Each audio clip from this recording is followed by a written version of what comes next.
자, 교재 14장 기획입니다. 기획이라는 말을 들으면 벌써 없는 무엇인가를 문서로 만드는 일이 아닐까라는 생각을 합니다.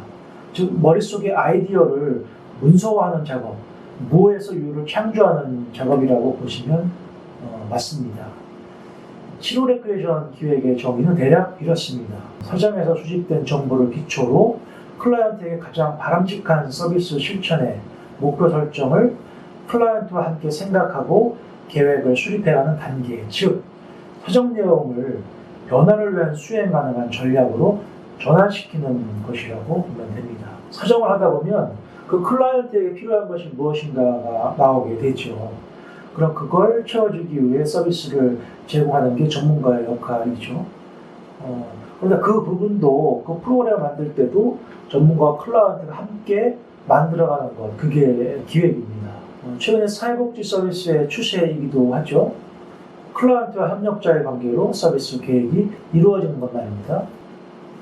자, 그럼 이쯤에서 기획과 계획의 차이에 대해 알아보도록 하겠습니다. 기획은 플래닝, 계획은 플랜이라고 되어 있는데요. 기획은 일에 대한 목적의식을 가지고 그 일을 왜 하는지, 무엇을 할 것인지, 어떻게 할 것인지를 고민해 나가는 과정으로 주로 새롭게 무엇인가를 만들어내기 위한 방법을 의미합니다. 그리고 계획은 이미 주어진 일이나 누군가가 지시한 일에 대하여 무엇을 할 것인지, 어떻게 할 것인지에 대한 실행 방법을 고민해 나가는 과정으로서 주로 정해진 일을 잘 해내기 위한 방법을 의미합니다. 기획이 거대한 프로젝트라고 하면 계획은 세부적 프로그램과 같은 의미라고 보시면 됩니다. 이 편은 사정 단계에서 클라이언트에게 부족한 측면을 채워줌에 있어서 정확하게 그것을 채워줘야 한다는 것입니다. 사회적 상호작용 기술이 부족하다면 당연히 사회적 상호작용 기술이 채워줘야 되겠죠. 그렇게 해야 한다는 것입니다. 기획이란 포커스를 정확하게 맞춰야 하는 것이죠. 팔이 아픈 분에게 팔이 낫는 방법을 알려주고 오른다리가 아픈 분에게 오른다리가 낫는 방법을 알려줘야 되는 것, 그런 것이죠. 정확하게 타겟을 정해서 프로그램을 기획하는 것이죠. 밑에 있는 전반적 프로그램 기획과 구체적 프로그램 기획 관계를 보겠습니다.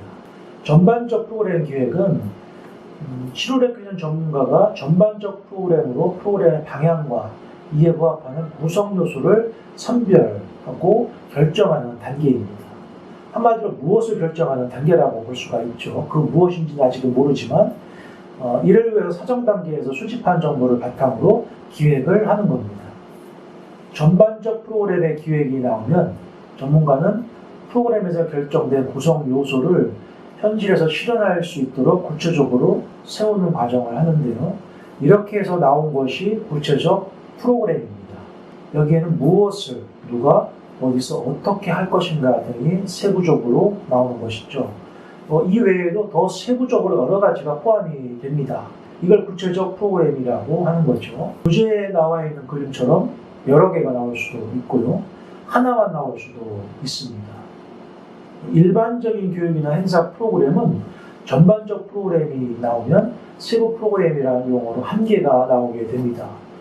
때로는 그 세부 프로그램이 엄청나게 많을 경우에는 단지 구분만 해서 나오는 것 뿐이지 세부 프로그램이 몇 개로 나와 있는 건 아닙니다. 그러나 7호 레크레이션이나 사회복지 서비스에서의 구성 요소는 이와는 조금 다르다고 보시면 됩니다.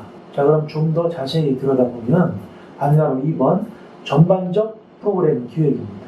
전반적 프로그램을 개발할 때 1차적으로 유념해야 하는 것은 클라이언트의 욕구와 관련된 서비스 영역이 무엇인가를 설정해야 한다는 것입니다. 당연한 말씀입니다. 즉, 클라이언트가 그 체계를 분석하여 도출된 욕구를 기능적 기획, 여가 교육, 레크레이션 참여 영역 중 가장 적합한 영역을 전환한 후 이를 목적과 목표를 설정하는 것입니다. 둘째는 목적과 목표에 적합한 구성 요소를 선별하고 결정하는 것인데요. 구성 요소는 목적과 목표를 성취하기 위한 요소로서 기관의 제한점과 이용 가능한 자원 내에서 실행 가능성과 실용성을 검토하여 선별 및 결정을 하게 됩니다. 목적과 목표가 나오는데 목적은 최종적으로 도달하려는 궁극적인 것을 목적이라고 합니다. 목적은 추상적인 개념이라고 할 수가 있죠. 목적은 목적의 달성 여부를 수치상으로 확인할 수가 있나요? 없습니다. 목적은 목표의 도달치를 가지고 달성 정도, 그 근거를 삼을 수 있는 거죠. 그럼 목표는 뭐예요? 목적을 달성하기 위한 세부적인 내용들입니다. 이 목표는 명확하게 수치를 걸기도 하고 목표의 도달치가 목적의 성공 여부를 보는 겁니다. 예를 들어 설명을 하자면 미국의 디즈니랜드가 2020년을 전 세계 어린이들에게 꿈과 희망을 주는 해로 만들겠다는 목적을 세웠다고 가정을 하면 이건 뭐예요? 추상적인 개념이라고 할 수가 있죠. 어느 선까지를 도달해야 뭐가 도대체 어린이들에게 꿈과 희망을 주는 것이냐 알 수가 없는 거죠. 어떻게 하면 어린이들에게 꿈과 희망을 줄 수 있는가? 전혀 알 수가 없죠. 그런데 목표를 보니까 첫째, 아시아권 어린이들의 디즈니랜드 유치를 연간 1억 명을 유치하겠다. 둘째 목표는 유럽권 어린이들이 연간 3회 이상 디즈니랜드를 방문할 수 있게 하겠다. 세 번째, 중국인 가족을 예년보다 2배 더 유치하겠다라고 목표를 정했다면 이 목표가 달성되도록 노력을 하겠죠. 그리고 이 목표가 달성됐다면 뭐가 이루어지는 거예요? 결국에는 목적이 달성됐다고 할 수가 있겠죠. 이렇게 목적과 목표가 다릅니다. 만약 이 목표에 도달하지 못했다면 올해 디즈니랜드의 목적을 달성하지 못한 것으로 볼 수가 있는 겁니다. 이게 바로 목적과 목표의 차이입니다. 참고하시고요. 다시 전반적 프로그램으로 돌아와서요. 전반적 프로그램 기획은 분석, 개념화, 조사, 결정 과정을 거치면서 정교화로 이루어집니다.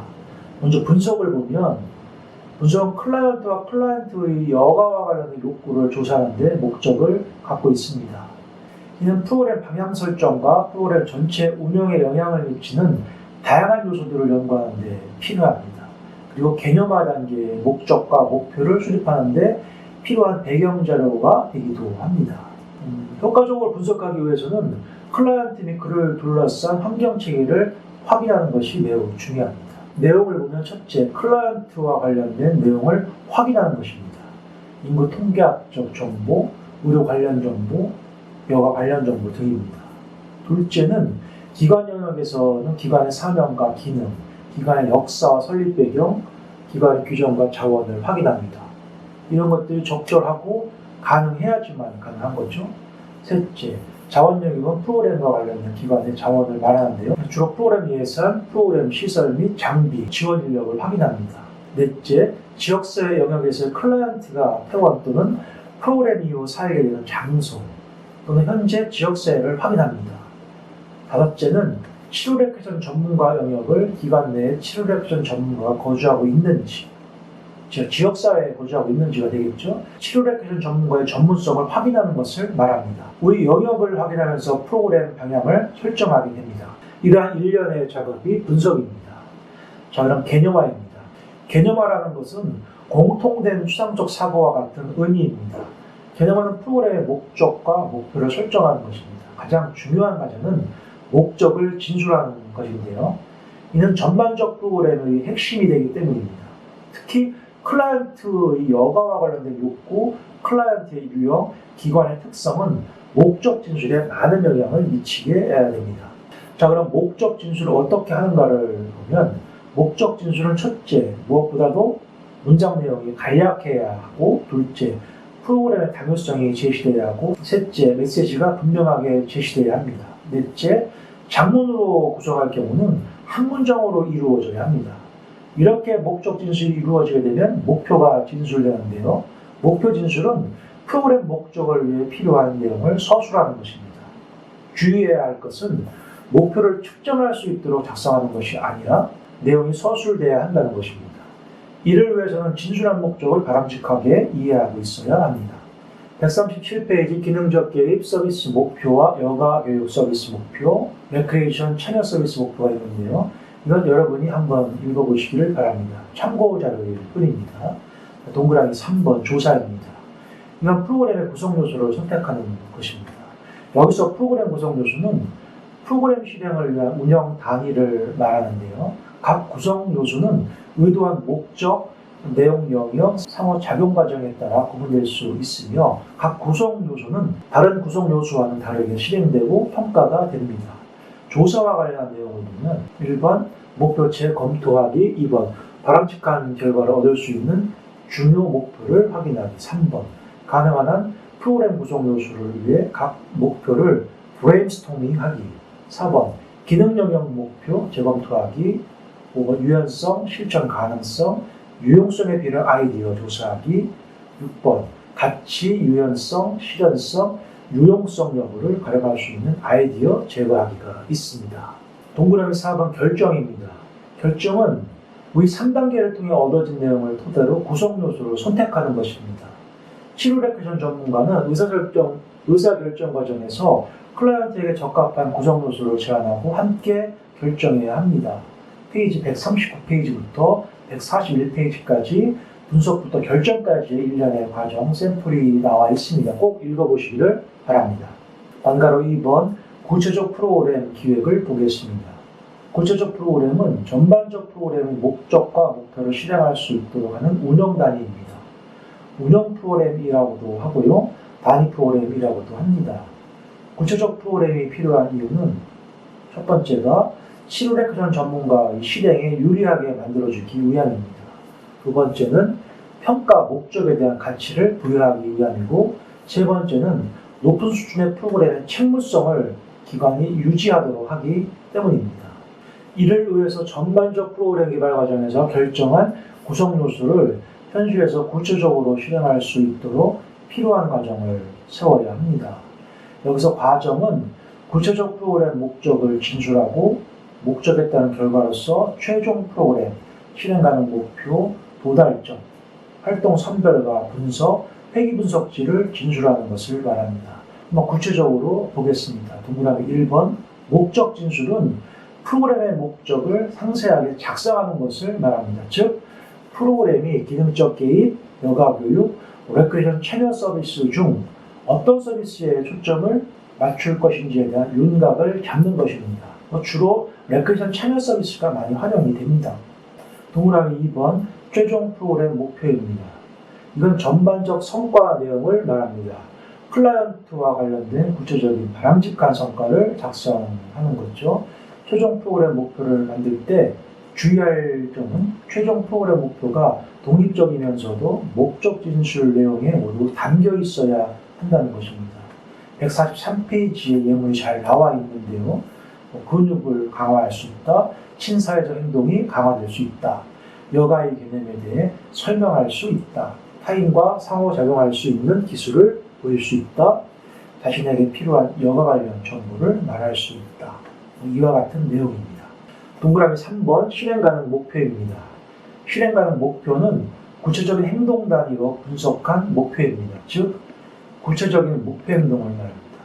내용과 과정, 선별은 이들 실행 가능 목표에 초점을 맞춘 것입니다. 측정할 수 있도록 구체적이어야 하고요.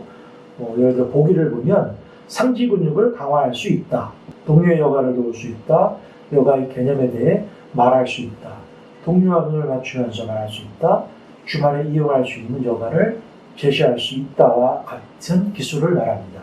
동그라미 4번 수행 측정입니다. 수행 측정은 행동 변화, 행동 증진, 행동 습득과 같은 실행 가능 목표의 성취 내용을 근거로 실제 행동 내용을 측정하는 것을 말합니다. 보기를 보면 프로그램 이전보다 프로그램 이후 팔굽혀 펴기를 최소한 5회 이상 더 할 수 있다. 과제 활동을 할 때 동료를 도와주는 횟수가 최소한 3회 이상 증가할 수 있다. 과제 활동을 할 때 동료의 눈을 맞추는 횟수가 최소한 3회 이상 증가할 수 있다처럼 기술을 하게 됩니다. 동그라미 5번 활동 선별과 분석입니다.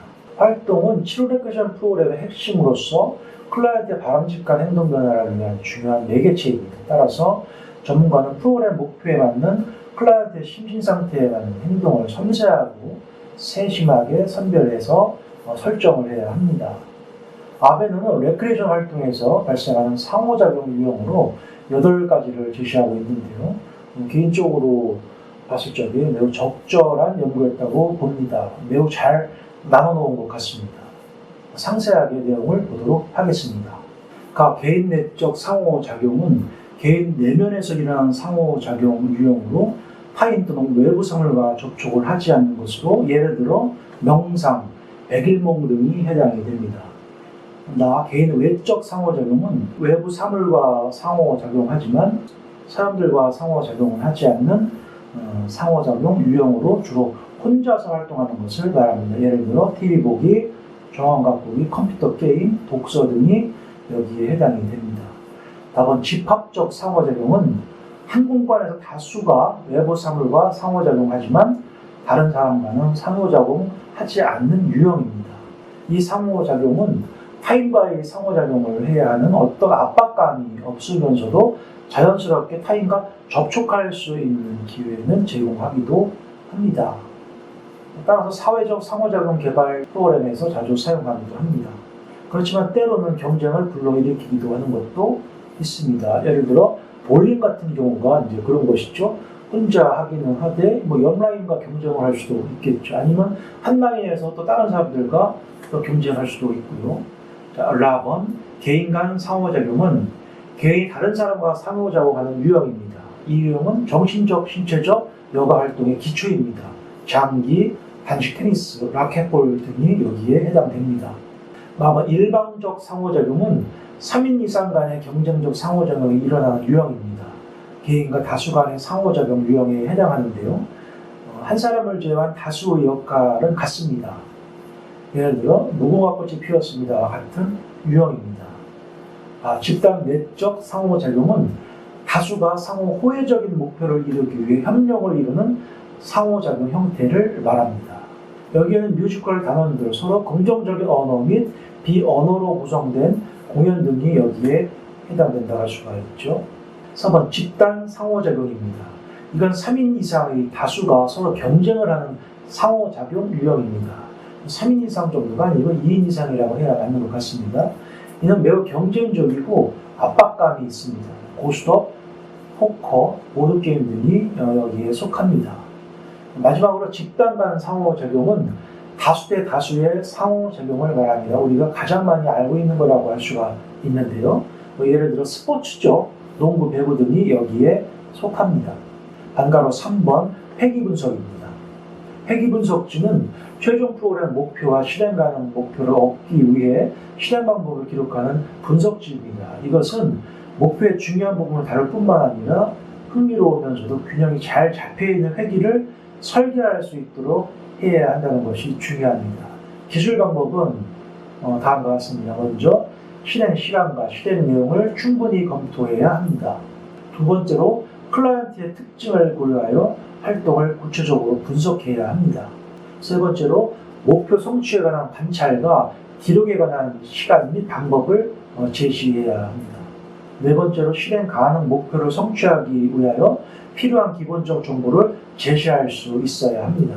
구체적 프로그램 기획에 관련한 내용은 148페이지부터 151페이지에 잘 나와 있습니다. 꼭 보시기를 바라고요.